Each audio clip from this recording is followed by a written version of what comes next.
Comment réaliser le photomontage de la maquette donc de domotique étudiée en classe? Pour cela, nous utiliserons le logiciel de retouche d'image PhotoFiltre et nous utiliserons la bibliothèque des images représentant les différents modules de capteurs, d'actionneurs, des maquettes étudiées donc cette année en 4e. Cette bibliothèque se nomme donc symbole module, à rechercher sur votre PC.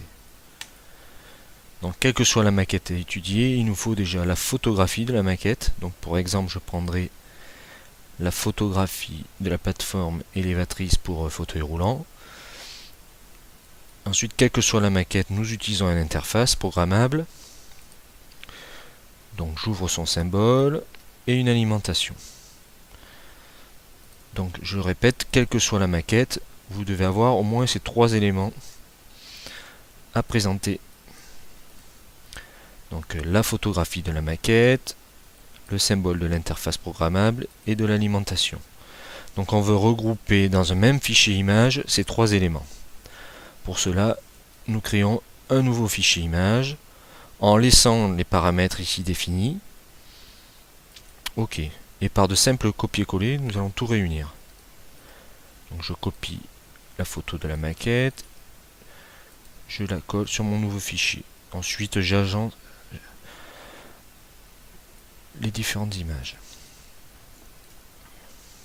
Comme ceci par exemple, en prévoyant de la place pour l'interface programmable, l'alimentation et puis les futurs capteurs et actionneurs à insérer en fonction du scénario donc étudié. Je colle l'interface.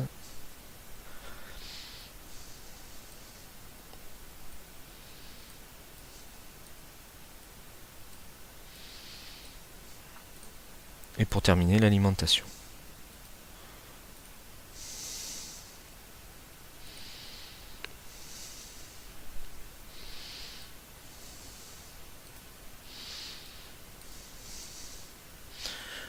Déjà cette première étape de terminée, nous pouvons sauvegarder.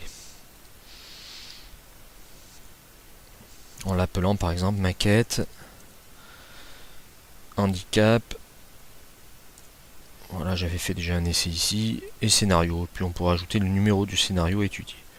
Au format JPEG, on gardera le format JPEG parce que ces travaux-là seront hébergés sur notre blog Sciences et Techno. Voilà pour la première étape. Nous voyons donc ensuite comment insérer les différents modules de capteurs d'actionneurs et comment les relier, les câbler entre eux.